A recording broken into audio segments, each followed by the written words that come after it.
At the beginning of the story, a man was resting on his sword in the battlefield. The man looked around and found out that everyone there was dead. The man hears someone speak to him. He was annoyed to see this person because it was his enemy. The man's enemy is a giant called Ahiyuri. It came into the empire 20 days ago alongside 2 other giants. These giants brought destruction and chaos into the world for unknown reasons. The man asked him why he was still alive after destroying half of the empire. Ahiyuri told the man not to worry because he is going to die very soon. The man told Ahiyuri that the other giants are waiting for him to die. He told him that one of the giants was burnt alive by a red dragon while the other giant was sealed for eternity by a man called Lorehorn. Ahiyuri told the man not to be too proud because even though the other giants lost, they killed the people who defeated them, so there is currently no powerful person in the world who can challenge them. The man told Ahiyuri that he is still very strong and healthy. Ahiyuri told the man to not deceive himself. He told the man that he can feel his energy fading away.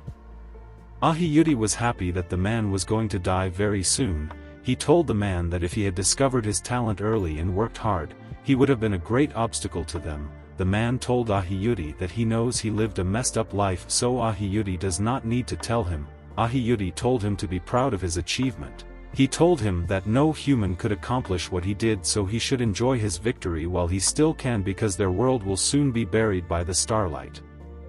After Ahiyuri said this, the man cut off his head. After cutting off his head, the man did his best to move forward. On his way to his destination, he remembered all his friends who are soldiers just like him. After walking for a while, the man saw the dead bodies of his friends. He wondered why they had to die to protect their honor. He told them that they should have ran away and lived their lives.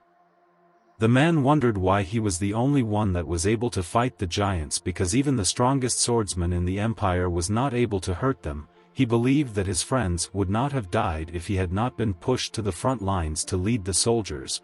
While the man was thinking, he hears someone call out to him. He was shocked to hear this person's voice. He did his best to pull himself together and walk towards the voice he heard. When the man arrived at his destination, he was shocked to see that his Grand Commander was still alive. His Grand Commander, whose name is Adeshan, was alive, but she had lost her arm. Adeshan asked the man whose name is Ronan if he had successfully killed Ahiyuri. Ronan said he has. Adeshan was extremely happy to hear this. She even cried. Ronan decided to ask her for a favor. He asked her if she could take care of the soldiers' dead bodies. Ronan asked her for this favor because in the empire, the bodies of soldiers are usually burnt or abandoned. Adeshan was surprised that Ronan asked her for such a favor. She asked him why he could not just take care of the soldiers himself since he is feeling okay.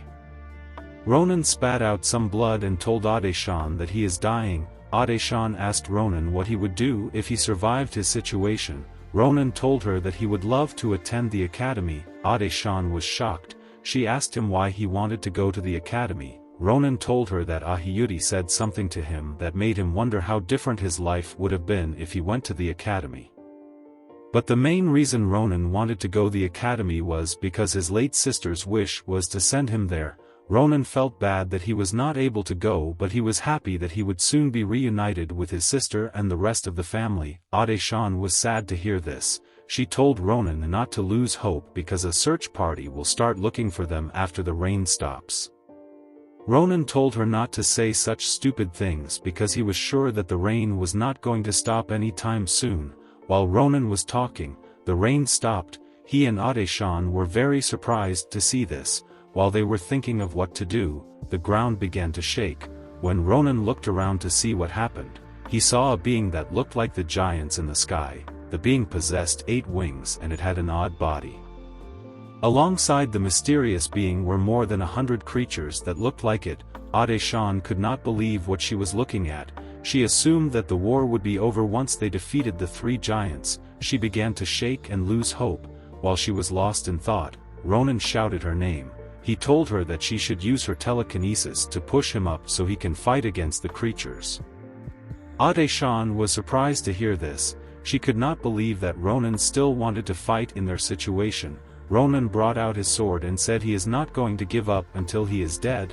Ade-shan was shocked to see that Ronan had not given up. She believed that Ronan could fight against this monsters. She stood up and moved close to Ronan. She moved close to his mouth and put a blue ball inside. Ronan asked her what she put in his mouth. She moved close to his ear and whispered something to him. After saying what she wanted to say, she begged Ronan to tell her to become a tailor if they meet again.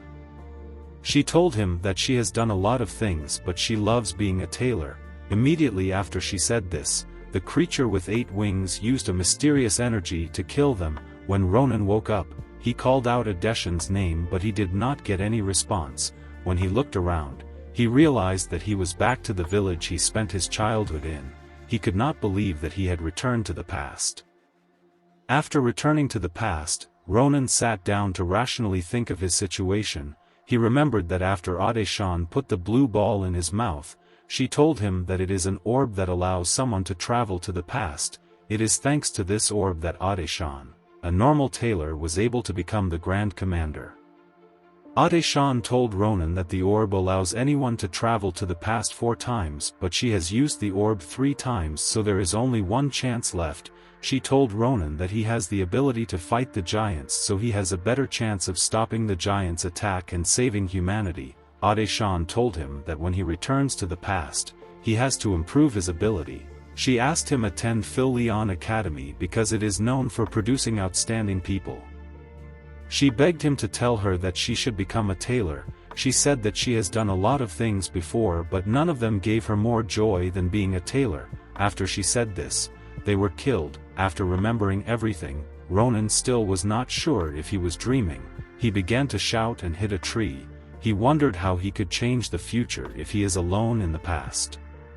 While hitting the tree, Ronan realized that he is in the past, which meant that his sister is still alive. He picked up a stick and began to run home. While running through the town, he saw some people bullying a boy. What he did not understand was how the bullies were able to hold the boy on the tree upside down without touching him. He realized that the boy was held upside down with magic. He could not believe what he saw because anyone who could use magic was rarely seen on the battlefield, and yet there was someone like that in the village. At that moment he realized that a particular magician was actually here in the past. The person that was using the magic on the boy felt bad for what he was doing. The boy that was being bullied told the bully that he does not have any money. The boy said that the money he has is for his mother's medicine. The bully told the boy that he does not care about his mother's health. He began to slap and yell at him to bring out more money. The bully told the magician, whose name is Asel, to raise the boy to the top of the tree. Asel said that he can't raise the boy to the top of the tree because if he makes a mistake, the boy can fall and die.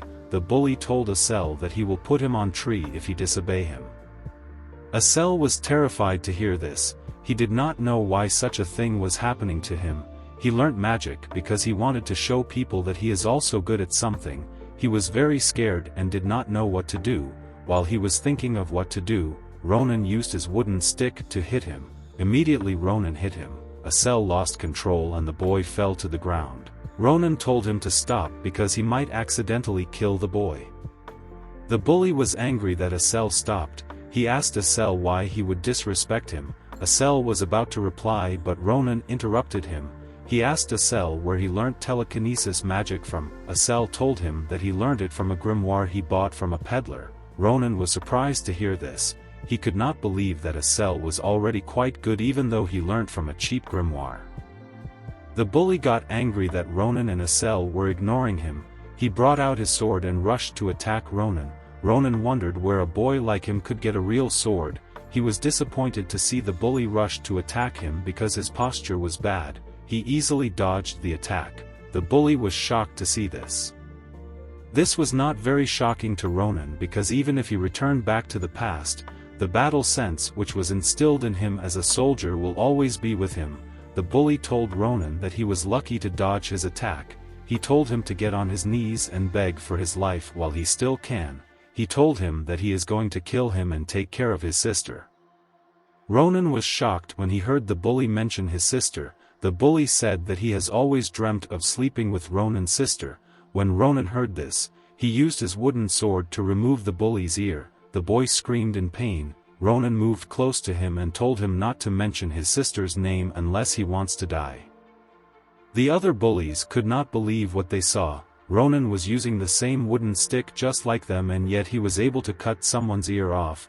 Ronan told them to leave the money they stole from the boy they bullied and to drop some extra cash for ruining his mood.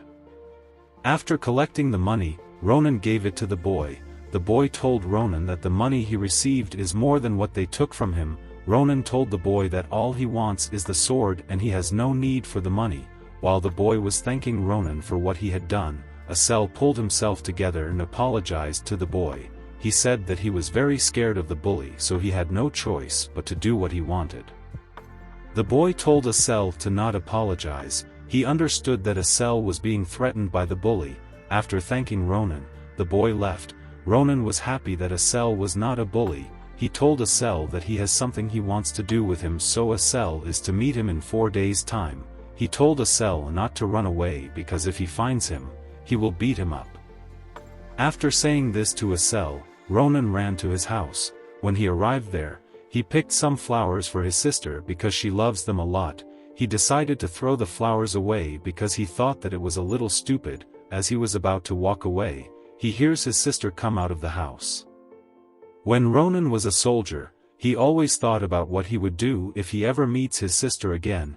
He wondered if he should have apologized for leaving her or if he should tell her that he missed her. The only thing Ronan could do when he saw her was smile.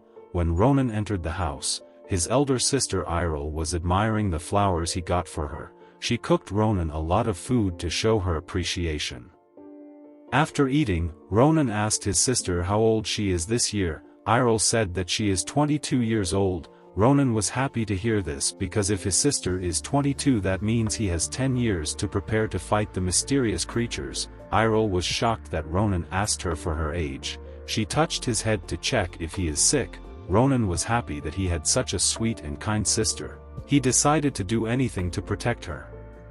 Ronan told his sister that he wants to attend an academy. Irel was happy to hear this. She asked Ronan if he was joking because she had always wanted him to go to an academy, but he always declined her offer. Ronan said he is serious about it.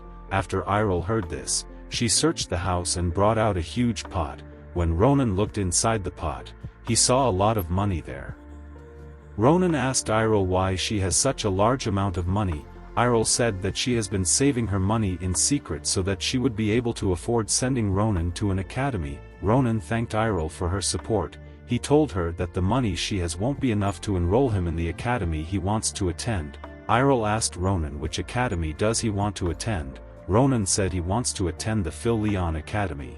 Irel was surprised to hear this. She screamed in disbelief. Phil Leon Academy is an academy that represents the Empire. It is the best educational institution in the Empire. It has the most outstanding professors in the continent and it is funded by the imperial family. It is prestigious enough to be called the Factory of Heroes.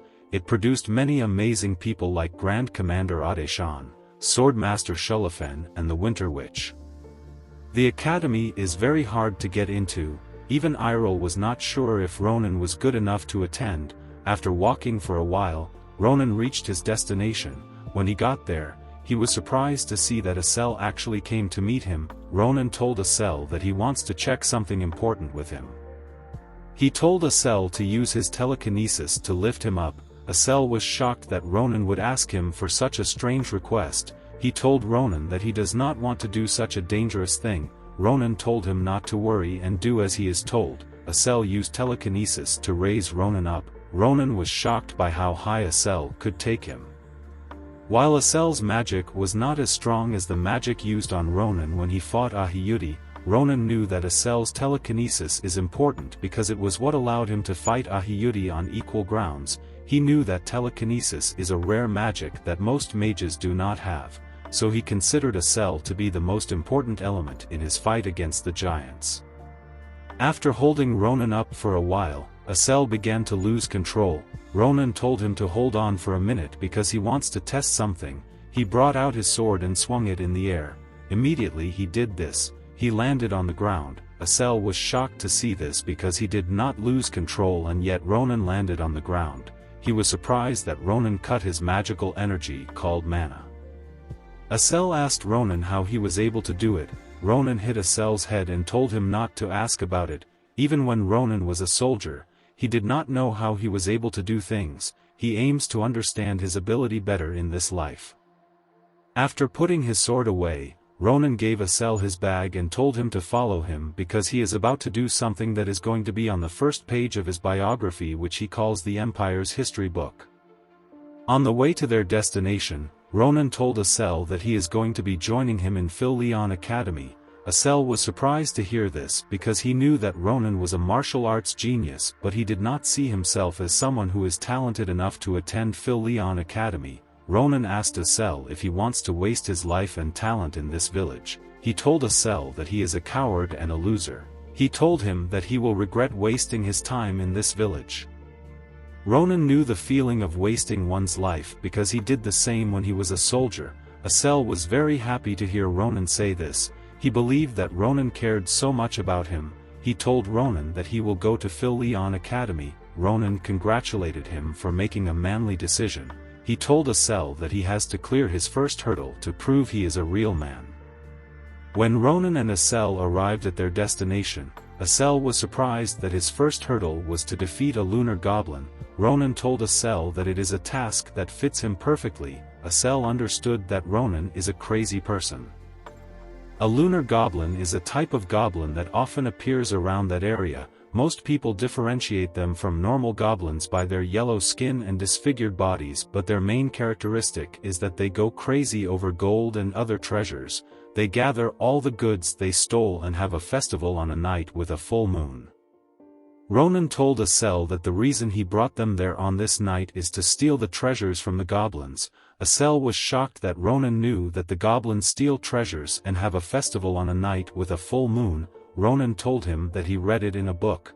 This was a lie. Ronan got this information in his past life. Ronan told Asel that he needs to use his telekinesis to take all the treasures and put it into his bag.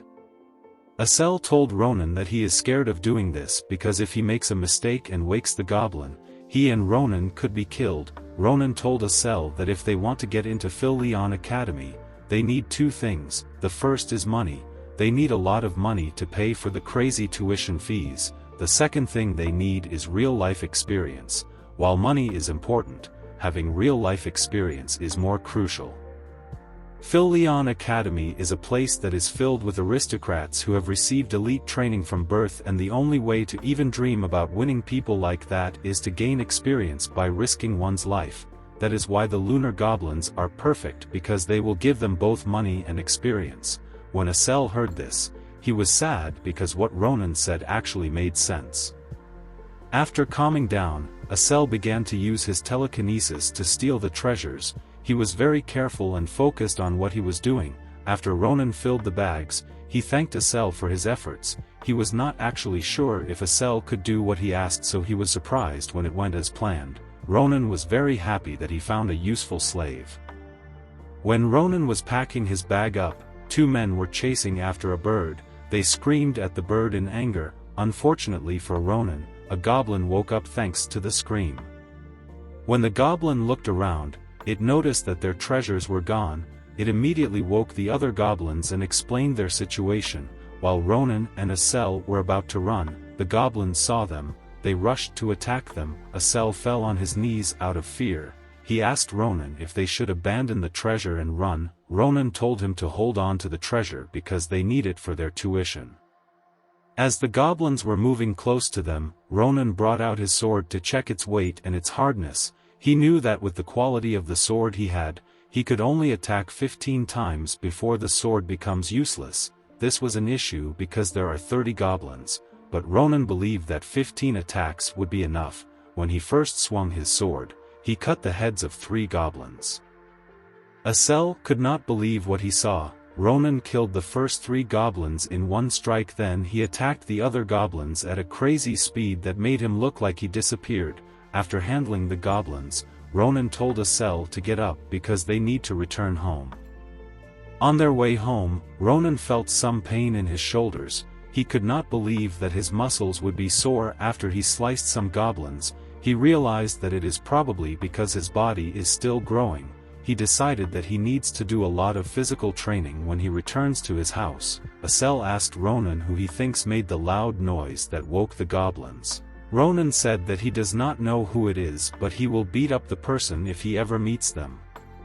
While Ronan and Asel were walking, someone shot an arrow at Asel. Luckily for Asel, Ronan caught the arrow. Asel was surprised to see this. He wondered where the arrow came from. While he and Ronan were discussing, the two men who screamed at the bird and tried to shoot Asel came to meet them. They apologized for shooting at them. They asked them what children like them were doing there at night. Ronan was very angry that they called him a child. They looked at Ronan's bag and saw the treasures. They were happy to see this. They apologized to Ronan and Asel again. Ronan told them to stop their fake apologies. He asked them who they are. The man brought out a knife and attacked Ronan. He told Ronan that their group's name is Calaboro. When Ronan heard the name of their group, he took the knife away from the man and used it to stab him. When the man's friend saw this, he rushed to attack Ronan, but he is stopped by Asel, who uses a skill called Invisible Hand to hold him down. Ronan thanked Asel for saving him. He took the man's knife and used it to tear him apart. Asel was shocked to see this. He asked Ronan if he killed the man. Ronan told him that he will kill anyone that tries to kill him. He said that this men deserved what they got because the group which this people belong to is responsible for a lot of evil. They commit crimes like poaching, kidnapping and human trafficking. They are known as the Empire's worst poaching group. Ronan told Asel that this men were going to steal their treasures and harvest their organs. While clearing the bodies, Ronan and Asel see the men's bag move. When they opened it, a bird came out of it. Ronan was shocked to see the bird because it had blue feathers. When he looked at the bird's legs, he saw a chain on it. The chain is an equipment used by Calaboro to disrupt a prisoner's mana and restrict their movement. Ronan was surprised that Calaboro would use such an equipment because it is only used to capture mystical beasts. While thinking, Ronan sees a magic circle at the back of the bird and hears the bird speak. Asel was surprised to see this. He assumed that the bird could actually speak. Ronan told him that someone is speaking to them through communication magic. Ronan was shocked that the communication magic worked immediately. The bird came out of the bag. This means that the person speaking has been trying to connect to the bird, but the bag was blocking the connection. The person whose name is Varen is a professor who is researching about mystical beast. Varen said that he is the guardian of the bird whose name is Marpez. Varen said that he was not able to connect to Marpez for a while and he was just about to report to the authorities. He asked Ronan and Asel who they were. Ronan said that they are righteous passers-by. He said that they saved Marpez from poachers. Varen could not believe that Marpez was kidnapped. He thanked Ronan for saving Marpez and asked them how he can repay them. Asel told Varen not to worry about repaying them. He asked Varen how Marpez is going to return back to him because he looks exhausted from being chained up. Ronan asked Varen if Marpez will be able to fly well once he cuts the chain. Varen said that he will. After Varen said this, Ronan broke Marpez's chains in one strike. He told Marpez to return home. When Marpez heard this, he saw Ronan as a shining hero. He shoved his ass in Ronan's face. Varen told Ronan that Marpez wants to see him again and because of this he wants him to pluck one of his feathers. He told Ronan that a dream bird like Marpez can use its feather as a compass to the main body. He told Ronan that he will repay him when he comes to his institution. After saying this, Marpez flew away. After Marpez flew away, Ronan saw something on his hand. A few days later, Ronan took the treasures he obtained to a merchant called Down Carabel. Down is the owner of the Carabel merchantry. Down was happy to meet a customer like Ronan because he brought a lot of valuable things. Ronan was also happy to meet a merchant like Down because he appreciated the items he brought. The other merchants were doing their best to scam Ronan, but Down was honest with him. Ronan asked Down if he could help him appraise an item. Ronan brought out an odd-looking egg and gave it to Down. Ronan first thought that the egg was poop. He was angry that Marpez would do such a thing to him. He threw the egg on a boulder. The egg completely crushed the boulder. That is why Ronan wants to know what type of egg it is. After taking a close look at the egg, Down thought that the egg was horse poop. Ronan was surprised to hear this. he took the egg from the man and decided to keep it for later. Ronan asked Down if he sold books about Phil Leon Academy. He told Down that they are applying to Phil Leon Academy and they need books to read. Down was happy to hear this because his daughter is also applying to the academy. He introduced them to his daughter Maria. Ronan was surprised to see Maria. Down told Maria that Ronan and Asel are important people who he just closed a deal with. Maria was surprised to hear this. She could not believe that kids like them just made a deal with her father. Down apologized to Ronan and Asel that his daughter called them kids. Ronan walked up to Maria. He asked her if her middle name is Sun. Maria said that it is. Ronan was surprised to hear this. He could not believe that Maria looked so similar to someone he knew in his past life. Ronan was confused because the Maria he knew was a man. He moved close to Maria's ear and asked her if she has a penis. Maria was shocked that Ronan would ask her such a question. She slapped his face with a lot of strength. When Ronan felt the slap, he was sure that the only person that could slap him like this is his own Maria. In his past life, Ronan worked as a disciplinary soldier in a place called Armelin.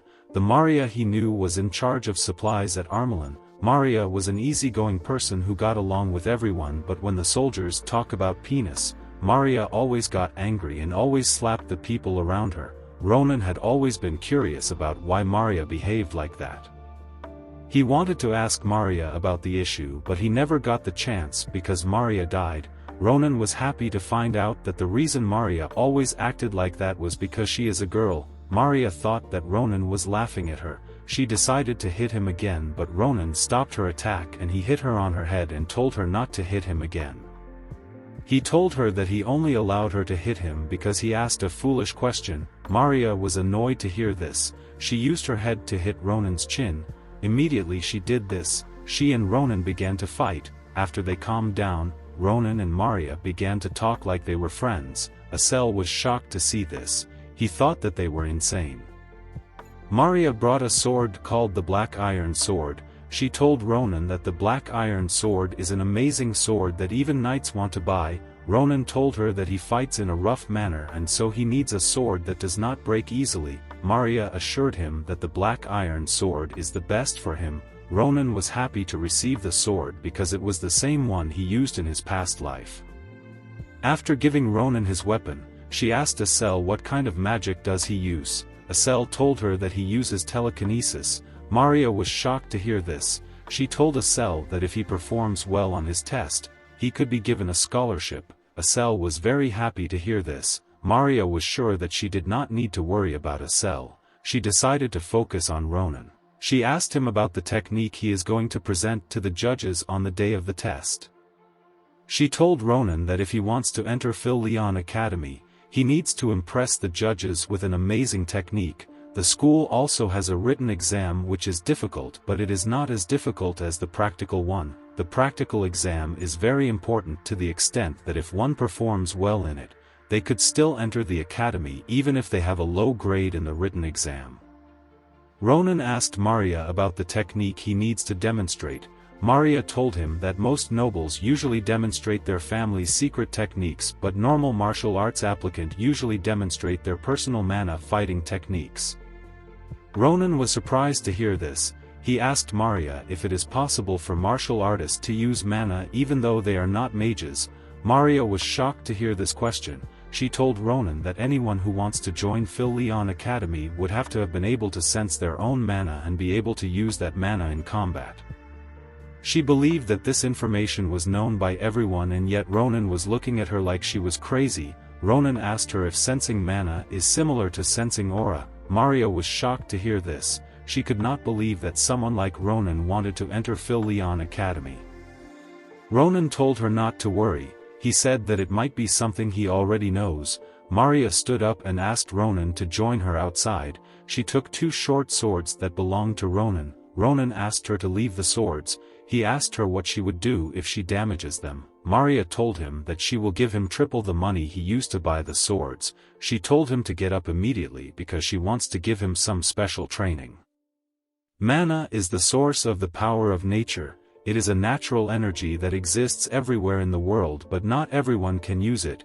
In order to use it, one has to sense and feel their own energy and be able to use mana sense. To enter this stage, one has to go through various trainings and understand themselves better. It usually takes a year for a normal person to get mana sense. After they practice their mana techniques and they have perfected them, they apply to Phil Leon Academy.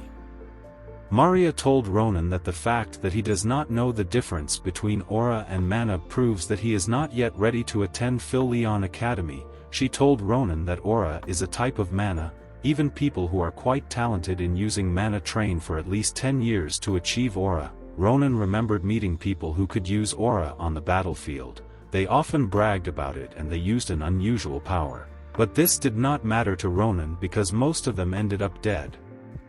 Maria told Ronan that she is no longer explaining. She brought out her sword and rushed to attack Ronan. Ronan blocked the attack. He was shocked by her strength. He was surprised to see how skilled she was and how she was able to fight him well with dual blades.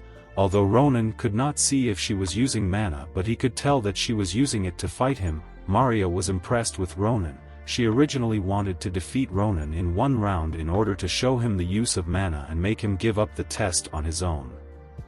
She wanted Ronan to give up because she did not want him to be humiliated at the academy, but to her surprise, Ronan was much stronger than she expected. She could not believe that he did not know how to use mana. While Maria was lost in thought, Ronan used his sword to push her away.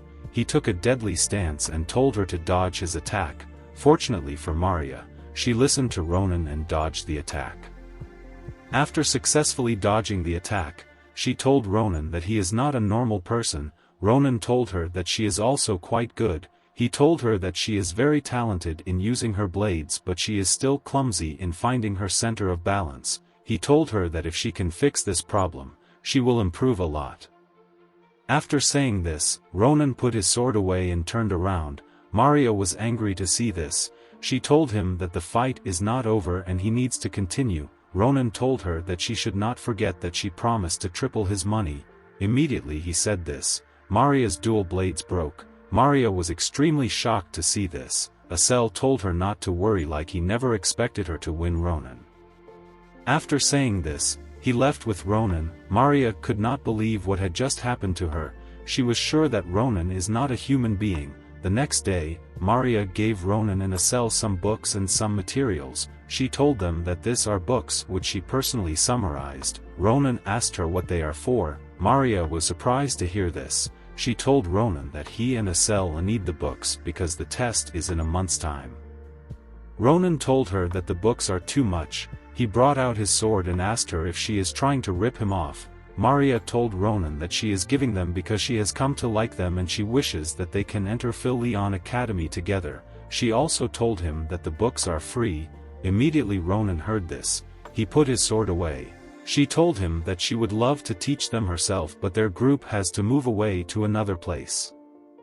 She told them to work hard and study a lot so she can see them at the academy. Ronan told her not to worry and focus on herself. After saying this to her, Maria got on the carriage. She told them that she will see them on the test day and they should not lose her books. After Maria left, Ronan noticed that his body was sore from the spar he had with Maria. He knew that it was urgent that he trains his weakened body. He found it funny that he also has to study and work hard to get into an academy. He thought of his situation as an odd one, but he did not hate it. After Ronan returned home, he began to live differently. He ate a lot of food and he hunted monsters constantly in order for him to get used to his body and increase his stamina. He eventually killed all the monsters in the village. At night, Ronan did his best to study. He never imagined he would do something like this in his past life. Ronan continued this routine until a month passed and it was finally the day for the test. When Asel saw Phil Leon Academy, he could not believe that such a structure existed because the academy was like a mini city. Ronan told him to stop staring because he looks like a country bumpkin. Asel was about to apologize when he noticed something about Ronan. He told Ronan that his body has gotten bigger in just a month. Ronan told him to not focus on stupid things like that.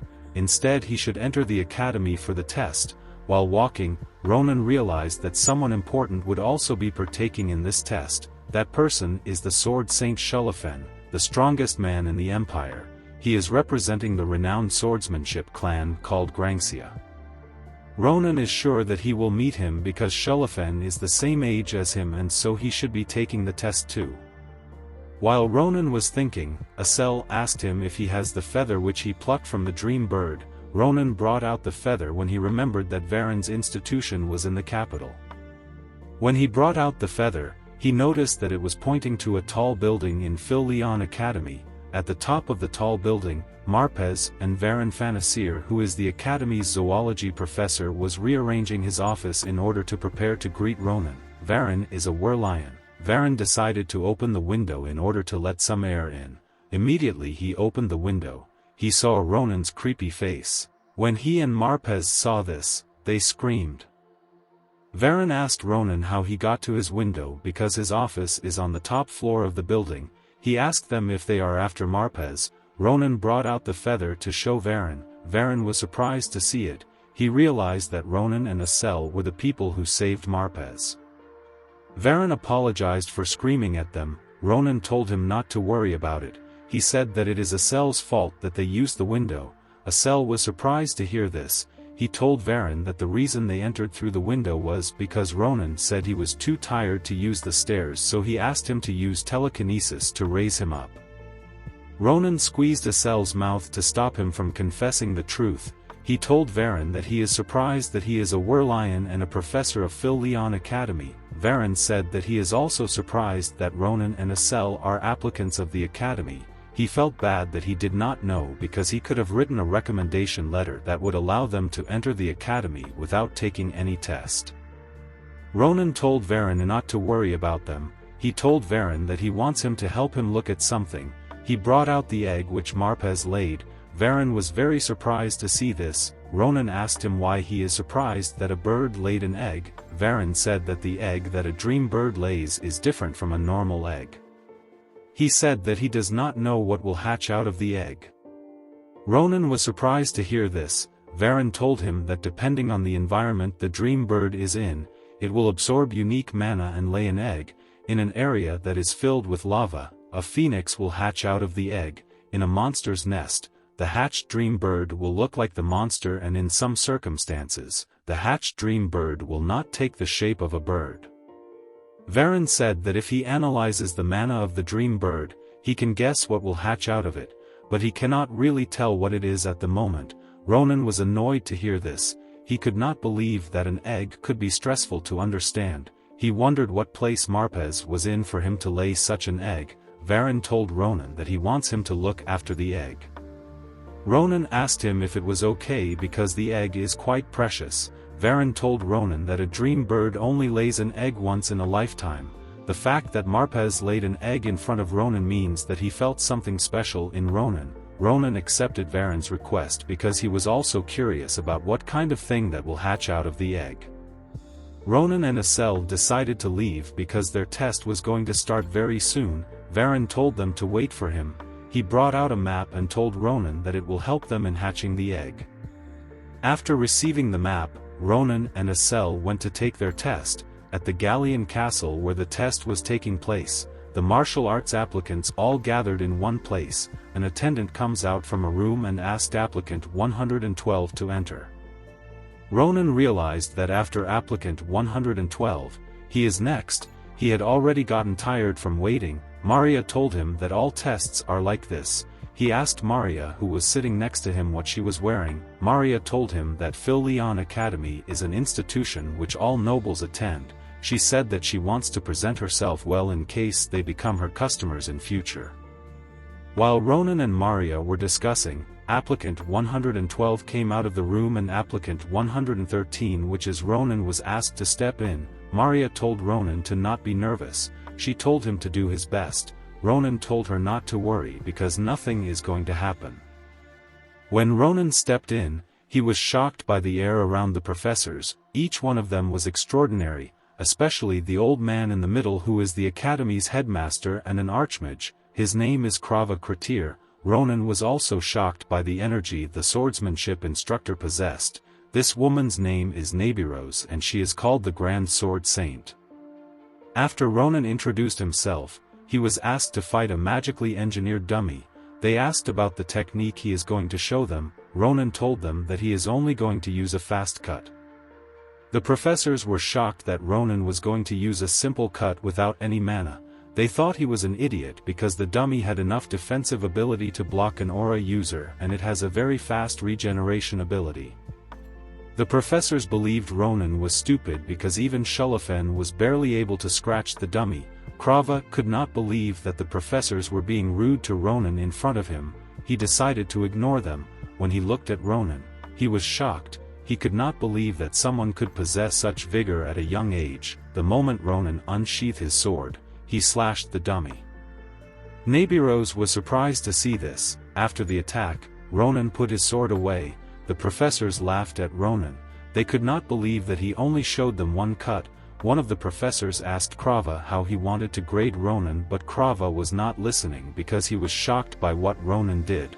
While Krava was looking at Ronan, Nabiros picked up her sword and attacked Ronan. She asked him where he learned his swordsmanship. Ronan told her that he cannot answer the question. She decided to change her question. She asked him if he saw how she attacked him. Ronan told her that she unsheathed her sword at a crazy speed and she swung her sword 3 times despite the distance between them. Nabiros said that she swung her sword 3 times to show Ronan that his fast cut was arrogant. She told him that she noticed that he made his cut slow so that the professors could see what he had done. She was angry to see this because she considered it to be insulting to the professors. The other professors could not even tell if Ronan slowed the attack. They were very confused. Ronan was surprised to hear what Nabiros said. The only reason he made his cut slower was because he was not sure if his sword could withstand the last attack. Ronan was not sure if he should explain himself considering how angry Nabiros was. After calming down, Nabiros put her sword away. She told Ronan that she will be the one to teach him. Krava was shocked that Nabiros already accepted Ronan as her student. He thanked Ronan for his demonstration and asked him why he came to their academy. Ronan thought about what happened in the past and told Krava that he does not want to have any regrets. Krava was very shocked to hear this. He asked Ronan to step out after hearing his answer. Krava was surprised to hear Ronan's answer. He said that he also wants to teach Ronan. One of the professors was shocked to hear this. He asked Krava what is special about Ronan. Krava said that Ronan has talent. Immediately he said this. The magically engineered dummy that was said to have fast regeneration lost its head. The 2 professors who mocked Ronan were extremely shocked to see this. After Ronan left the room, he wondered if he could have won against Nabiros in his past life. Ronan knew that he has to work extra hard if he wants to catch up to Nabiros. He was happy that he came to Phil Leon Academy because he could learn a lot of things here. After finishing the practical test, people are expected to write their theory exam. Ronan had been studying for a month, so he believed it would be easy. Unfortunately, this was not true. When Ronan came out of the test center, he was shaking in fear. Maria was shocked to find out that Ronan was not able to answer even half of the test. She surprised to hear this because she told Ronan to read the books in the bag. Asel told Maria that Ronan forgot check the books and materials. Maria told Ronan not to worry because she is sure that he did well in his practical test and he will be accepted by the academy. Immediately she said this, a blue tablet appeared in the middle of the place they were in. The students went to look at the tablet because it contained their results. Asel got first place in the theory exam and he got 12th position in the practical exam of the magic department. Maria took 9th place in the theory exam and she got 9th place in practical exam of the martial arts department. Asel and Maria began to rejoice when they saw their results. Maria was shocked that Asel took first place in the theory exam. She congratulated him. While they were rejoicing, Maria asked Ronan what results did he get. Ronan told her that his result is not there. Maria was surprised to hear this. She told Ronan to stop joking. As Ronan was about to lose hope, an explosion occurred close to them. When they looked at what caused the explosion, it turned out to be a phoenix called the Glory Phoenix. It is a bird that usually appears to call out the salutatorian of each department. The phoenix shot a fireball at Ronan. When the fireball came close to Ronan, it revealed to Ronan that he got first place in the practical exam and he took the 5,712th position in the theory exam, and because of this, he is the salutatorian of the martial arts department. Asel and Maria began to rejoice when they saw this. Ronan was also very happy with the result. Maria could not believe that he is the salutatorian despite his position in the theory exam. While they were rejoicing, Ronan realized that the fact that he took first place in the practical exam means that he stole it from someone very important. When Ronan looked back, a boy was walking towards him. The boy could not believe that Ronan took first place in the practical exam. This boy was the person that was supposed to be first place in the practical exam if Ronan had not shown up. This boy is the Sword Saint Shulafen. Ronan was surprised to see Shulafen. Maria believed that Shulafen wanted to talk to Ronan, but Ronan knew that Shulafen was not like that. Ronan was annoyed to see Shulafen because he knew that he would cause trouble for him. In Ronan's past life, Shulafen was a person who did not like the idea of anyone being better than him at swordsmanship. Ronan knew that he had to avoid Shulafen at all cost. He told Shulafen that he is also shocked that he is first in the practical exam. Shulafen did not believe Ronan. He asked Ronan why he was lying. Ronan said that he is speaking the truth. He told Shulafen that he does not have any proof that he is lying. He asked him to leave him alone. Shulafen knew that Ronan was right. He decided to attack Ronan to get his proof. Ronan successfully blocked the attack with his sword. Asel and Maria were surprised to see this. Shulafen told Ronan that he would not be able to block his attack if he was not first in the practical exam. He told Ronan to show him his skills because he wanted to see what made him get second in the practical exam. Ronan was annoyed to hear this. He decided to attack Shulafen seriously. He created 3 slashes in one attack. Shulafen successfully blocked the attack.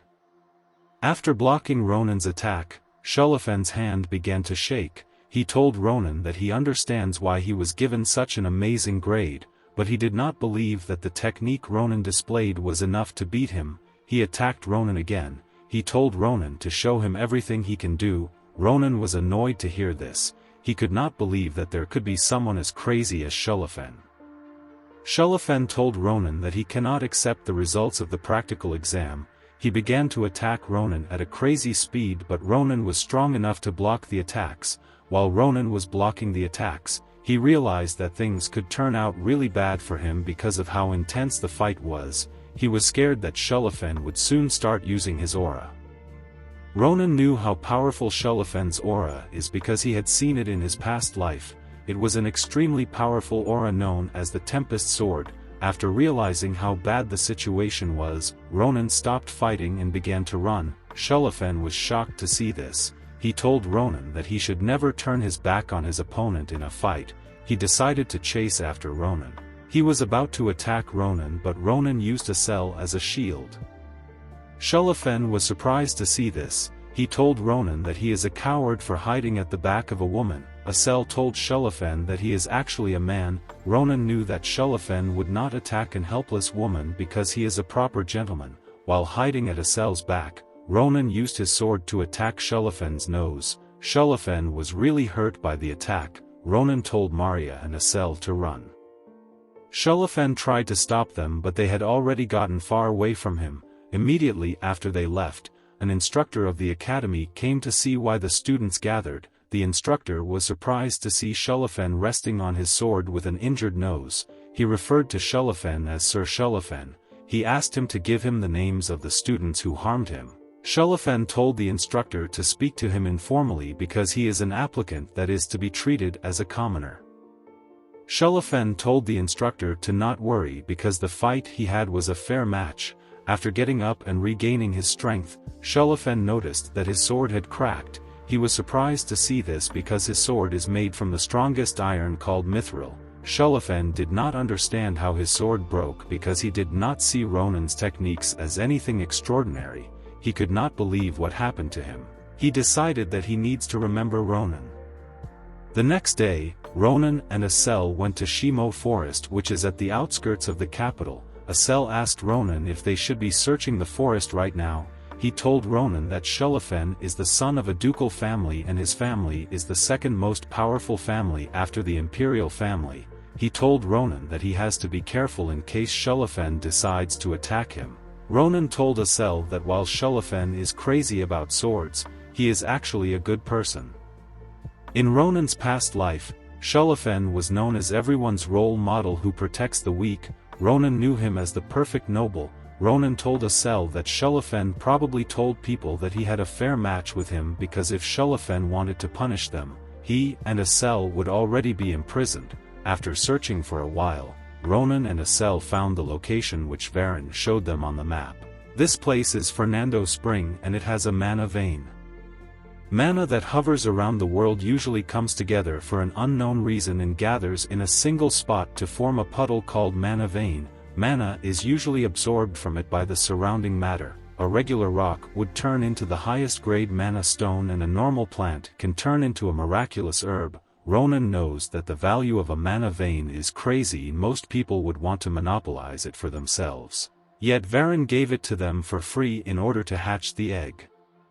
Ronan asked Asel if this place feels different. Asel said that he has never felt so much mana before. He said that he can cast spells that are much stronger than usual.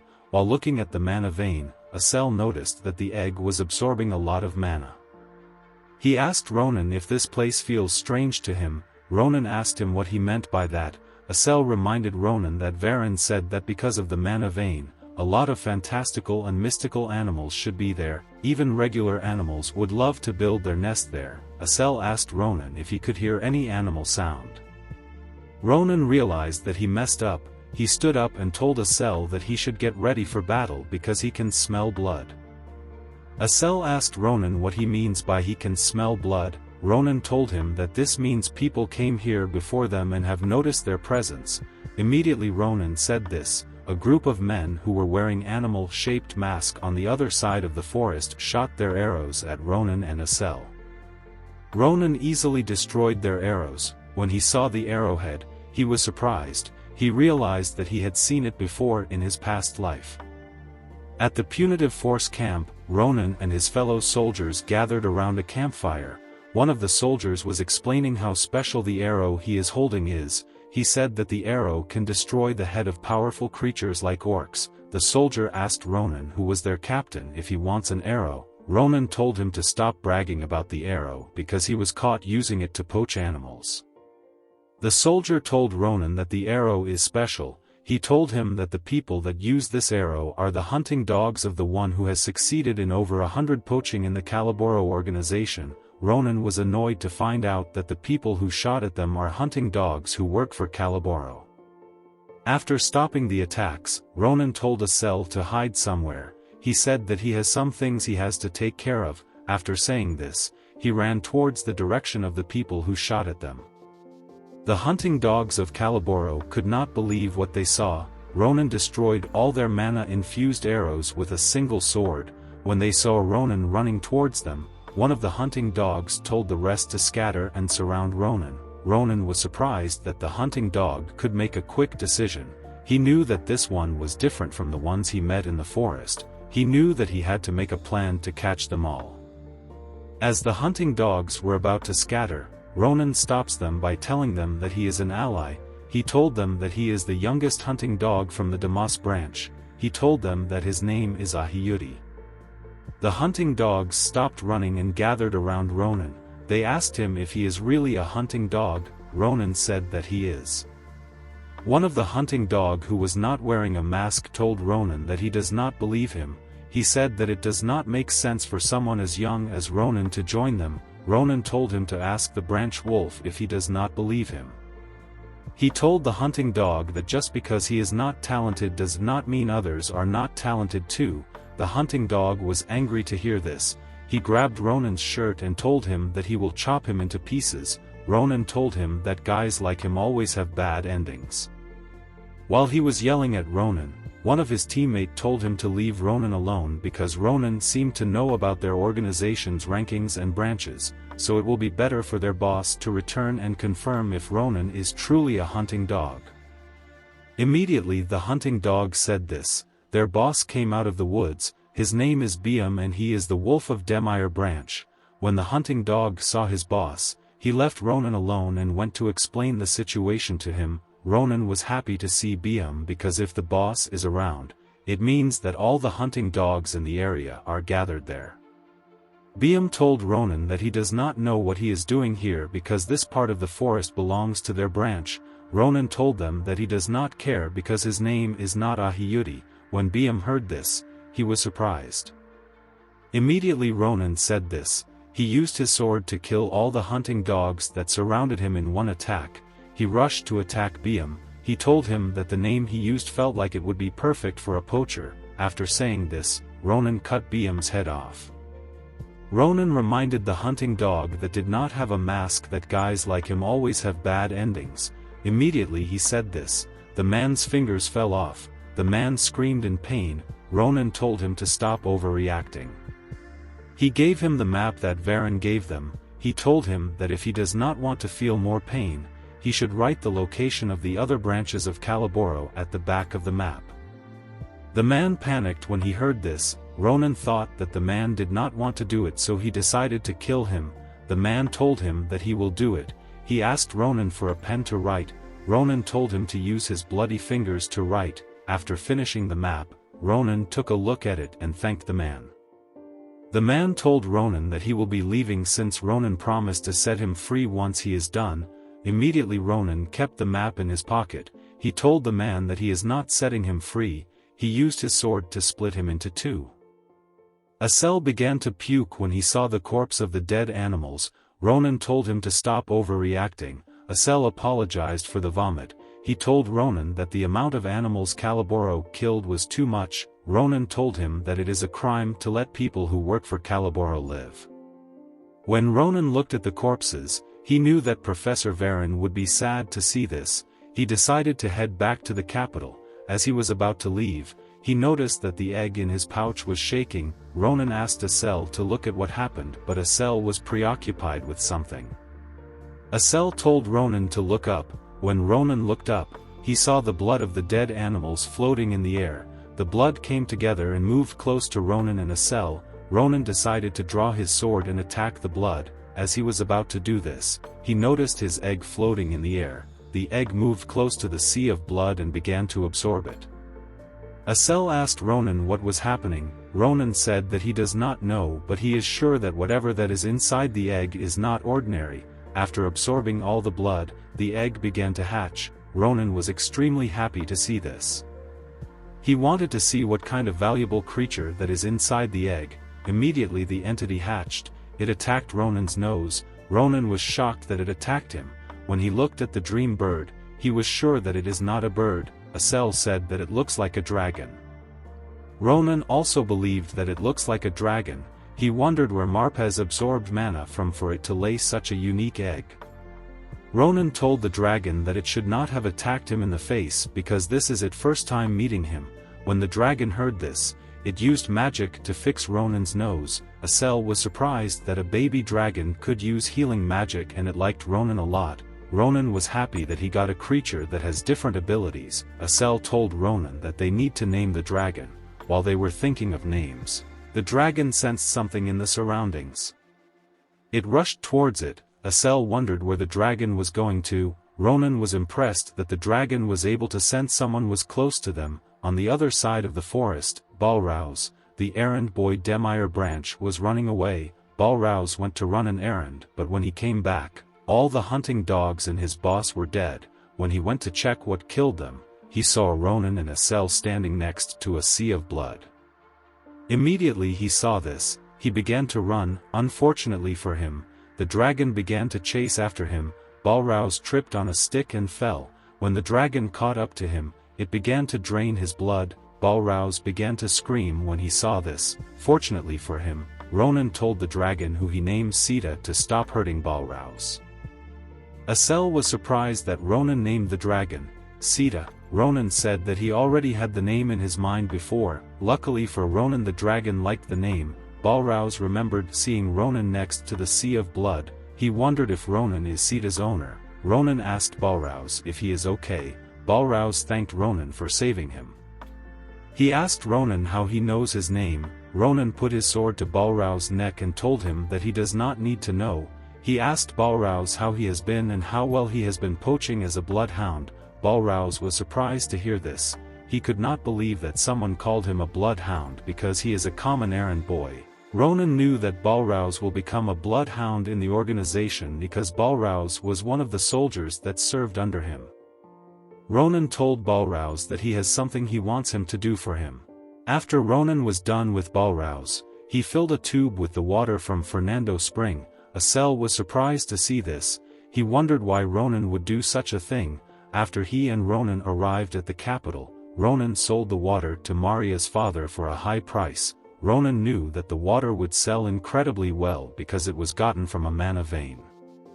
Ronan believed that they would not have been able to get such a large amount of money without the help of Professor Varen. He and Asel decided to visit Varen.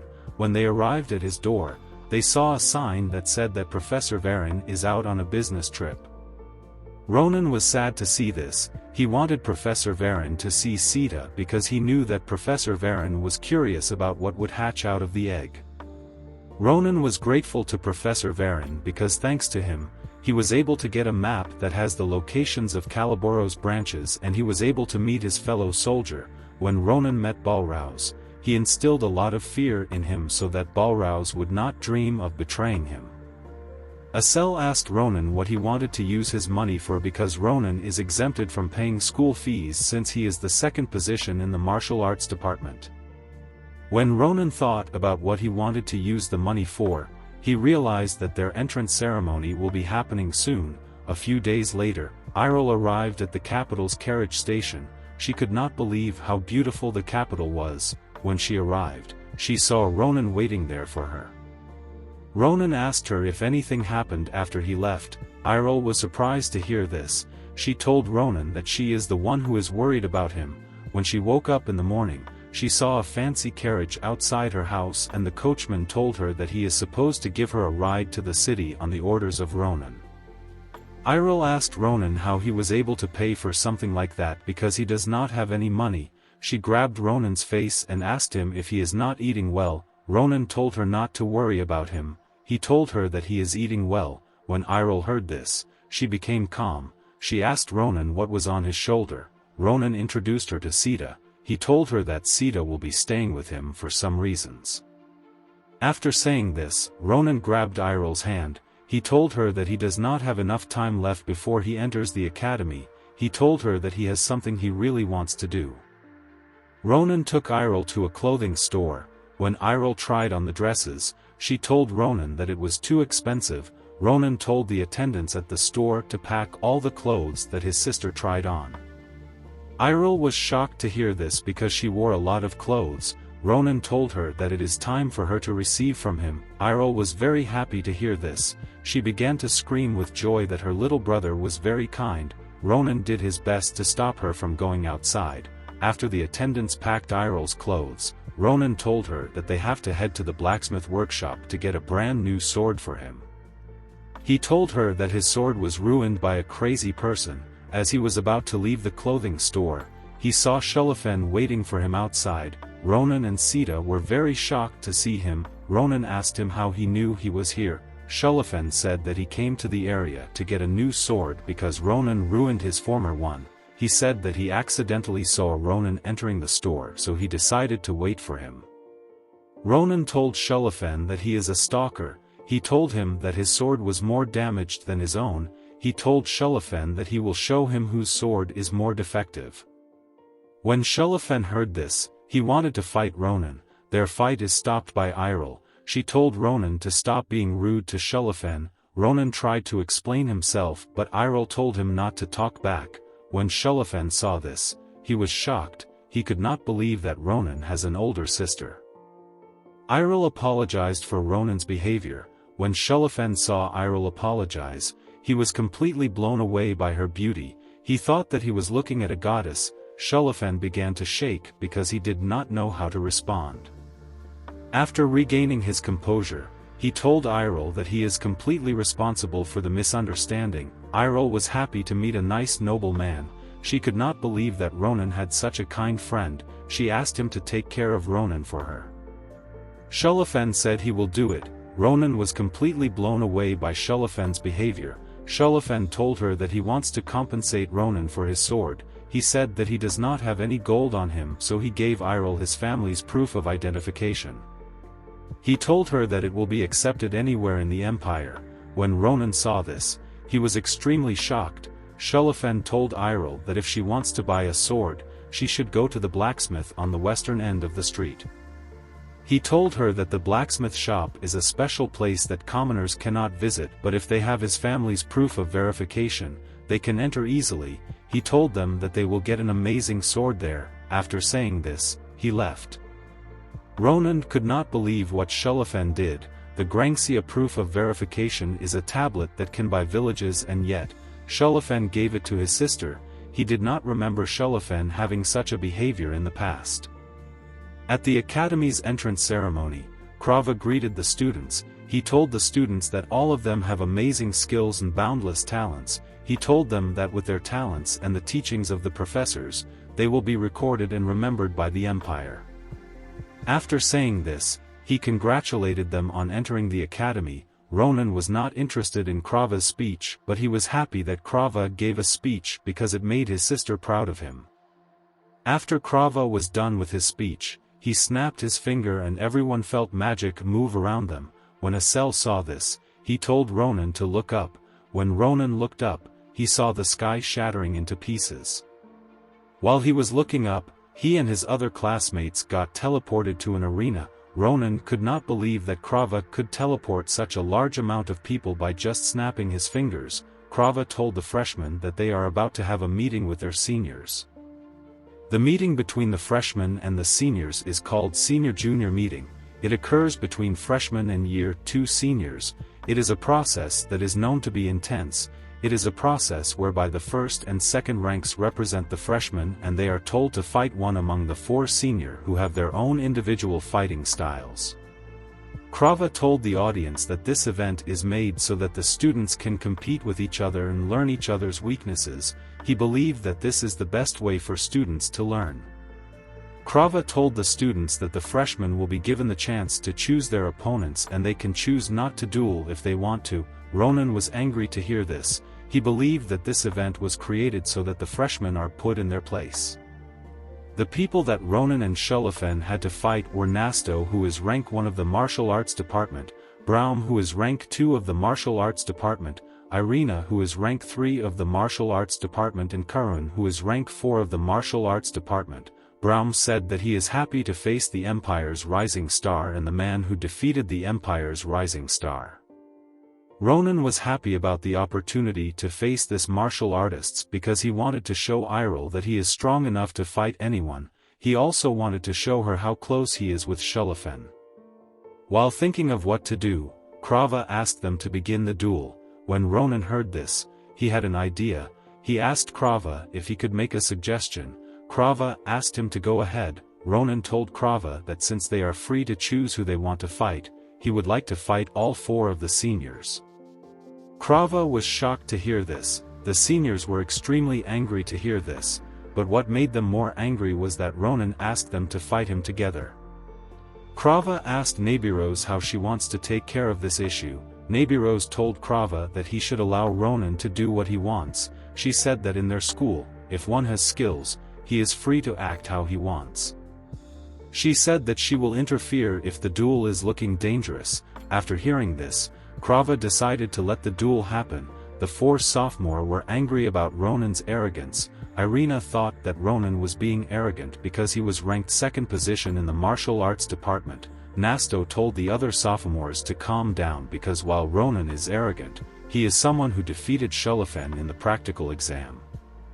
He told them to attack Ronan with all their strength. When Iril saw how tense the air around the arena was, she screamed at Ronan. She told him to forfeit the match if he believes he will get injured. When Ronan heard this, he smiled at her to reassure her. After everyone got ready, Krava told the students to begin the match. Immediately the match began. Nasto attacked Ronan at full speed. Ronan was able to dodge the attack. When Ronan dodged Nasto's attack, he could tell that he and the other 3 sophomores were much stronger than Maria. After Ronan dodged Nasto's attack, Irina began to attack him with 2 short swords. Ronan was able to block the attacks. While Irina was attacking Ronan, Curran used his spear to attack Ronan from Irina's back. Ronan was surprised by how good their teamwork is. Curran used his spear to push Ronan away. As Ronan was about to get up, he saw Braum at his back with his giant sword in the air. Braum said that he wanted to fight Ronan alone, but Ronan disappointed him. Immediately he said this, he attacked Ronan. Ronan knew that Braum's attack is supposed to be a strong finishing attack and the other three were going to attack him immediately. He let his guard down. Ronan was very surprised at how coordinated and smart the sophomores were. Before Braum could land his attack on Ronan, Ronan disappeared. Braum and the other three were surprised to see this. Irina was the only one that was able to notice how fast Ronan was. She could not believe what she was seeing. Before she could do anything, Ronan attacked all four of them at a crazy speed. To his surprise, Braum was able to withstand his attack. He could not believe that Braum still wanted to fight after he destroyed the other sophomores. As Braum was about to attack him, he took a stance. When Braum saw this stance, he could not believe that Ronan was able to copy Nebiro's swordsmanship. Ronan attacked Braum with 3 slashes just like Nebiro's showed him at the test. Immediately he did this, he broke Braum's sword and knocked him out. After defeating the sophomores, he thanked them for helping him learn a lot. Iril and everyone in the arena were shocked by what just happened. They began to scream in excitement. The 4 sophomores were surprised that they lost. Nasto said that he has no complaints about how he lost. He wondered where a monstrous guy like Ronan learnt from. When the duel ended, Iril grabbed the man sitting next to her and told him that Ronan is her brother. Ronan was happy to see this because this means Iril won't be worried about him while he stays in the academy. Ronan told his seniors that they performed well. Nasto and the other seniors were surprised to hear this. Ronan told them that he was excited to enter Phil Leon Academy, so he used all his strength to fight. He told them that they are stronger than he expected. He thanked them for accepting his challenge. Asel and Maria were surprised to see this. They thought that Ronan had finally lost his mind. Ronan begged the sophomores to forget the discourtesy he showed them. He told them that he wants to learn a lot of things from them in the future. The seniors did not know how to respond to Ronan's request. While they were thinking of what to do, Braum stood up and told Ronan that he is an excellent junior. He believed that Ronan was rude at first, but now he thinks of Ronan as a well-mannered swordsman. He told Ronan to be proud of his win because he was skilled enough to get it. He took Ronan's hand and raised it in the air to appreciate Ronan. Ronan displayed his social skills so that Iril would not be concerned about him. While Ronan was on stage, a mysterious girl took an interest in him. At night, the students gathered at the dining hall to eat. The students were told that they would be getting an entrance ceremony banquet. Ronan expected it to be a small dinner among students, but to his surprise it was a massive banquet. Maria told him that they are at the most prestigious school in the empire, so a dinner of this level is expected. While Maria was stuffing her face with food, Asel asked Ronan if he has sent his sister back home. Ronan said that he has. He said that Iril did not want to leave him behind because she was still worried. He had to spend some time to calm her down before he sent her off. He asked Sita to follow and protect her. He knew that no monster or person is a threat to Sita. Asel was surprised that Ronan went through such measures to protect his sister. After talking to Asel, Ronan decided to eat. As he was about to taste his meat, Shulafen appeared at his back and asked him if he should be eating comfortably. Ronan was very annoyed to see Shulafen. He asked him if he wants to fight with him again. Shulafen told Ronan that he wants to confirm some important things. Ronan told him to ask his questions. Shulafen asked Ronan if Iril's house is far from the capital. Ronan was surprised to hear this. Shulafen asked Ronan if bandits frequently appear on the road to Iril's house. He asked Ronan if he gave Iril enough security. Ronan did not know how to respond to Shulafen's questions. Shulafen told Ronan that he must have given his sister proper security before she left. Ronan was angry to hear this. He told Shulafen that unless a wyvern attacks his sister will be fine. Shulafen was surprised to hear this. He could not believe that Ronan could not give his sister enough security to protect her from a wyvern. When Ronan heard this, he thought that Shulafen was crazy. he asked Shulafen why he is making such an issue over something that concerns his sister. He asked Shulafen if he believes he means something to Iril. Shulafen began to shake when he heard this. He told Ronan that he is a knight and that is why he wants a woman to get back home safely. While Ronan and Shulafen were arguing, a young girl and a group of boys walked up to them. This girl is the mysterious girl who looked at Ronan when he was on the stage. The girl was shocked to see Shulafen, who she referred to as the Wolf of Grangsia, talking a lot. Shulafen was angry to see the girl. He asked her what she wanted. The girl's name is Erzabet Akalusia and she is the first place in the magic department. Erzabet told Shulafen that she is not there to see him. She said that she came to talk to Ronan. Ronan was surprised to hear this. Shulafen told her to go ahead because he is done talking to Ronan. As Shulafen was about to leave, he told Ronan that he wants to send some of his family's guards to protect his sister. Ronan was angry to hear this. He told Shulafen to get lost. Asel grabbed Ronan and asked him if he remembers what Erzabet did in the senior-junior meeting. Ronan said he remembered how dominating she was. He believed that Erzabet used too much magic on her opponent. Erzabet said that she just wanted to put the senior in his place. She told Ronan that the talent he displayed in the duel is quite impressive. She told Ronan that she wants to make him an offer that he could not have dreamed of. She put her hand into her pocket and brought out a necklace with a purple pendant. Ronan was surprised to see this necklace because it is the Akalusia's invitation. The Akalusias are different from other nobles who prioritize bloodlines. They prioritize talent above anything else. They have many talented individuals who work for them. This allowed them to be one of the two pillars that support the empire. They offer an opportunity to anyone who displays potential to become a part of their family. The symbol of this invitation is this necklace.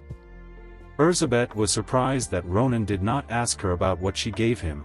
She asked Ronan if he knew what it meant. Ronan said that someone mentioned it to him before in the past.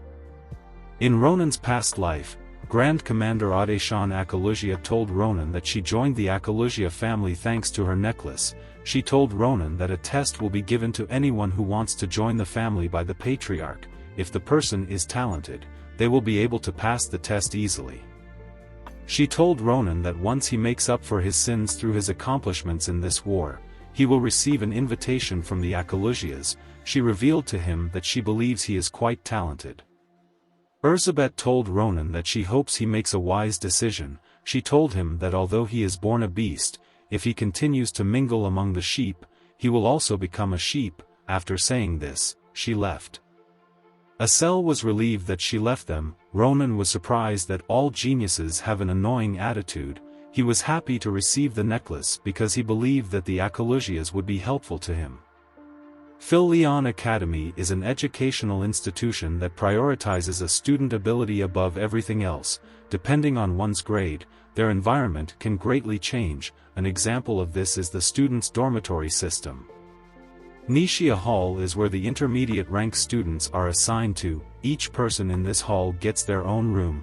They also have a high-grade cafeteria. It is a very nice dormitory that provides everything a student needs. Students who make up the bottom 30% are assigned to Kratir Hall.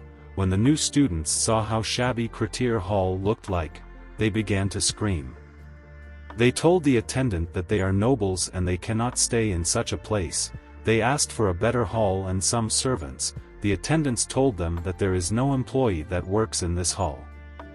He told them that they are 4 people in a room and the bathrooms are to be shared among them. The new students were shocked to hear this. The attendant said that it is not his fault that they were assigned this hall. He told them that they have to study hard unless they want to stay in this dormitory in the next semester. The students could not believe their faiths. The final hall is the hall assigned to the top 10% of students. It is called the Nibardozer Hall. When Ronan stepped into his room, he was completely blown away. He could not believe that they prepared such a room for students. While Ronan was looking around, he saw a paper in the table. The paper contained the amount of classes the academy offers. Ronan was told to select the classes he would like to attend and submit it. Ronan knew that he still had to get adjusted to the academy, so it would be better for him to choose very little subjects, but he did not want to. he wanted to attend all the classes because they all seemed interesting. After sitting down to think about it, Ronan registered for almost all the classes. He believed that since he is in Phil Leon Academy, he should do his best to learn everything. When Ronan attended his first class, which was the Empire Swordsmanship Basics, the instructor Mr. Abar told Ronan that he no longer needs to take his class. Ronan was surprised to hear this. He told Mr. Abar that he just started the class. Mr. Abar told Ronan that he is also very surprised. He could not believe that Ronan already perfected all the basics of the Empire Swordsmanship techniques. Mr. Abar told Ronan that the rules of the academy states that a professor should allow a student leave once the student has completed everything on the syllabus. He told Ronan that he cannot allow him to stay because he would demotivate the other students. He told Ronan to continue to work hard and not become full of himself. Later in the day, Ronan sat near a river and began to moan. He could not believe that he was chased away from other classes like archery and monster hunting. He never imagined his school life to be like this. While he was thinking of what to do, he hears someone ask him why he is not in class. When he turned around to see who it was instructor Nabiros. Nabiros immediately understood that Ronan already completed all his classes. Ronan asked her if all his classes are going to be like this. He told her that he expected more from Phil Leon Academy. Nabiros was very surprised that he actually completed most of his classes, but she believed it made sense because it only took Ronan one look for him to copy her technique. Nabiros said that as an instructor, she has to make sure that Ronan learned something. She asked Ronan to give her his sword. Ronan did not understand what she wanted to use his sword for. Nabiros took his sword off his hand. Ronan was angry about this. He asked her what she wanted to use it for. While he was talking, Ronan felt an explosion in the river. Ronan was surprised to see the explosion. Nabiros was disappointed that Ronan's sword was only able to cause an explosion. She put his sword down. She told Ronan that his sword cannot be called a weapon because it wears the owner down. She told Ronan to look at the technique she is about to use carefully. She brought out her sword in a smooth manner and she used it to split the river into two. Ronan could not believe what he was seeing. When she was done, she put her sword away and asked Ronan if he knows what he is lacking now. A weapon is a piece of metal that is sturdy and sharp. It is used to fight against one's opponents. It should not break when wielded, and even if it breaks, one can easily obtain a new one. Ronan believed that weapons are expendable until he saw how Nabiros used her weapon. He could not believe what he witnessed. He was certain that he could copy the same slash Nabiros used, but he knew that hers was on a different level. Nabiros told Ronan that he has to be smart about how he uses his weapon because on a battlefield, wasting one's strength can lead to death. She told Ronan that if he is using mana, he has to find a weapon that suits him. She revealed to Ronan that she knows that he cannot use mana. Ronan was surprised to hear this. Nabiros told him that it is amazing that he is able to fight with so much energy despite not having mana. She told Ronan that he will be able to use mana one day, so he has to get a proper weapon to control his power. She told him to attend her class. Ronan was surprised to hear this. He asked Nabiros if he is actually allowed to attend. Nabiros revealed to him that only the second-year students and above are allowed to attend her class, but she is willing to make an exception for Ronan under one condition. She asked him to get a proper weapon. In the next scene, we see Ronan, Asel, and Maria together. Ronan told Asel and Maria what happened with instructor Nabiros. After listening Ronan, Asel understood why Ronan brought them to the forge which Shelafin mentioned. Maria and Asel were surprised when they saw the forge. Maria told Ronan that the forge is too shabby and it looks like it will collapse anytime. She asked Ronan if the Grancia family truly used this awful-looking forge. Ronan told her that they have to step into the forge to know. When they stepped in, they saw a dusty ceiling filled with cobwebs. Ronan could not believe that the inside was more uglier than the outside. He knew that Shelafin would never lie to him about the forge, so he did not understand why it looked awful. While they were looking around, a creature came out of the back room of the forge. The hairy creature asked them who they are. Asel and Maria were terrified to see this creature. Ronan was simply amazed. Ronan was amazed because he never expected that he would see a wolf beastman in a forge. The beastman looked at them with a terrifying gaze and asked them if they're deaf and cannot answer his question.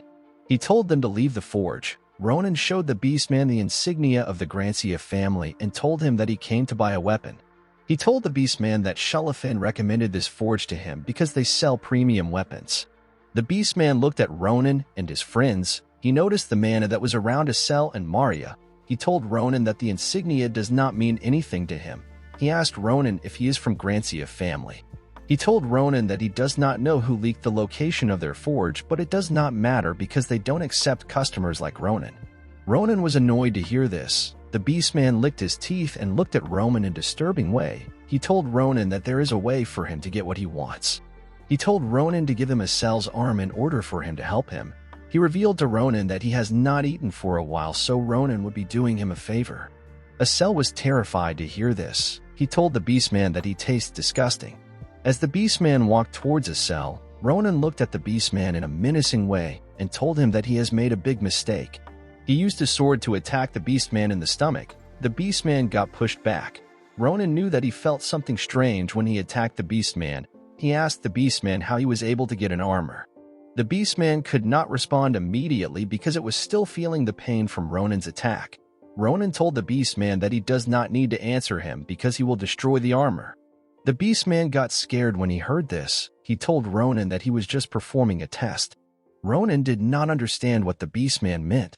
The beastman told him that it is their protocol to verify the skills of people who they have never seen before. He told Ronan that he also wanted to test his invisible armor, so he had to provoke him on purpose. Ronan asked him if he truly expects him to believe such a stupid excuse. The beastman told Ronan that their forge makes weapons for the Grancia family. It would be weird if they did not have a test to verify people's skills. He told Ronan to confirm from Shelafin if he is telling the truth. The beastman apologized to Ronan for going overboard with his provocation. He also apologized to Asel for his prank. He told Asel that he does not eat humans. Asel was relieved to hear this. The beastman introduced himself as Didikin. He told them that he is an apprentice of the forge and sometimes he is the gatekeeper. He told Ronan that the place they are in is the entrance to their forge. The real forge is at the back room. After they entered the back room, Didikin told them to prepare themselves. He pressed a button on the wall and the ground began to go down. Ronan and his friends were surprised to see this. They had never witnessed something similar to an elevator. Didikin told Ronan that this is an elevator made from a magic stone and a pulley. He told Ronan that this is the fastest way to get to the real forge. After moving for a while, the elevator began to slow down. Didikin welcomed Ronan to the largest forge in the empire. This place is called Grand Cappadocia. Ronan could not believe that there was a mini-city under the capital. Didikin told Ronan that he should be excited that he passed his test because he is going to introduce him to the best blacksmith in the empire. The scene shifts and we see a man hitting his hammer on a sword. As Ronan and his friends were walking through Cappadocia, they saw many blacksmiths crafting different swords. Ronan could not believe that such a place actually existed. Didikin revealed to Ronan that the forge only provides weapons to the royal family and the nobles. He tells Ronan that every single blacksmith in this place is skilled. However, the best among them is the Elder Dwarf. The Elder Dwarf is a master who has melted metal for 400 years. Didikin told Ronan that the Elder is stubborn, but his skills are unrivaled, so he respects him. Immediately he said this, he kicked the Elder's door with no sign of respect. He told the Elder that he brought some guest for him. When the Elder heard the voice of the person who was speaking, he immediately knew that it was Didikin. He reminded Didikin that he likes everywhere to be quiet when he is working. Didikin told the Elder that he had to kick the door because there were some weapons in front of it. He told the Elder, whose name is Doron, to clean his shop. Doron told Didikin that he nags a lot for a young person. Doron asked Didikin if his guests are strong because he brought them to him. Didikin told Doron that he has tested Ronan's skills and he is sure that Ronan is amazing. Doron was surprised to hear Didikin's remark of Ronan because Ronan looked like a child to him. He told Ronan to show him his swordsmanship because he could learn a lot just by looking at it. Ronan brought out his sword and was prepared to show Doron his swordsmanship. When Doron saw Ronan's sword, he called it trash and he broke it with his hammer. He asked Ronan if he has been using his sword as a weapon for a long time. Ronan was in shock to see Doron break the sword he worked hard to get. He got angry and asked Doron what he was doing. Doron pointed at the swords on the floor and told Ronan to use any of those swords. He told Ronan that he would not have been able to analyze how skilled he is with his trashy sword. He told Ronan that he will give him any sword he picks for free. He assured Ronan that any of the sword he picks will be 100 times better than his trashy sword. Ronan was surprised to hear this. Dedekind nods his head at Ronan to tell him that Doron is telling the truth. When Ronan picked up a sword, he could tell that the feeling of this sword was different, but he was not sure if it would change the outcome of his swordsmanship. Before Ronan displayed his swordsmanship, he warned Doron that he will not be at fault if he ends up destroying something. Doron told Ronan that he does not care if he destroys anything. He told Ronan that he just needs to focus on properly displaying his swordsmanship. Upon hearing this, Ronan decided to recreate the slash he saw Nabirose create. He took his position and was ready to perform the slash. Doron recognized Ronan's movement. Upon taking his position, Ronan recreated the slash. The scene shifts and we see an explosion. The other blacksmiths were scared to hear the horrifying sound. They noticed that the sound came from Doron's shop. They wondered if he had destroyed a blast furnace. We are taken back to Ronan and his friends. It turns out the explosion came from the slash that Ronan displayed. Ronan and Doron were shocked to see how damaged the shop was. Ronan did not understand what he did. He told Doron that he never intended to destroy this much. Doron asked Ronan if he is Nabirose's apprentice. Ronan was surprised to hear this. He asked Doron if he knows Nabirose. Doron revealed to Ronan that he was the one who made Nabirose's sword. Ronan was surprised to hear this. He remembered how smooth Nabirose's longsword was. Doron told Ronan that Nabirose's longsword is called the secret sword, Yurusa. He told Ronan that Yurusa is one of the few masterpieces he made in his life. Ronan told Doron that he never expected his sword to be so much stronger. Doron revealed to Ronan that he thought he was a brat who could not judge his own skills. He hit Ronan and told him that it has been a while since he has met someone as talented as him. Doron told Ronan that being too talented is a problem because it will be hard to forge a sword that suits him. He told Ronan that the sword he just used is already cracking just from a single swing. Ronan asked Doron how he can solve this problem.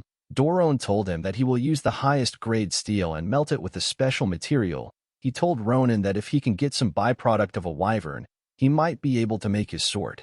When Ronan heard about a byproduct, he brought out Sita's eggshell and asked Doron if the shell would be good enough. When Doron used his hammer that is made of mithril to hit the eggshell, he was very shocked because his hammer was not able to make a dent on the shell. He rushed to ask Ronan if he could really use the eggshell. Ronan told Doron that the eggshell is useless to him. He asked Doron if the shell is enough to make him a sword. Doron, with an excited look, told Ronan that he should come back for his sword in 2 weeks' time. He promised to make Ronan the best sword in the Empire. He told Asel and Maria to go and meet the other masters if they want to get some weapons. Maria was surprised to hear this. Doron told her that he cannot send back the friends of a valuable person empty-handed. He told them to mention his name when they meet the other masters in order for them to be well taken care of. He told them that he would love to make weapons for them, but he cannot do anything until he is done smelting the eggshell. After he said this, he began to hit the egg with all his strength. He was very happy to hear the sound the shell was producing. When Ronan saw this, he immediately knew that this old man is crazy. Underneath Cappadocia, a man wearing a white garment is angry to hear the sound of the blacksmiths hitting iron. He says that he wants to set all the blacksmiths on fire. A woman who is also wearing a white garment tells him to control himself because it is not yet time for them to reveal themselves. While staring at different stone statues, the woman says that it will not be long before they can do as they wish. She said that they will start with the ignorant blacksmiths and from there they will bring the empire to its knees. While looking at a giant statue that is in a crystal, the woman said that the day everything disappears and is buried in light is coming. Guys, we have come to the end of our video. If you guys want part 7 of this video, let us know in the comments section. Don't forget to like and smash that subscribe button for more recaps. See you guys later.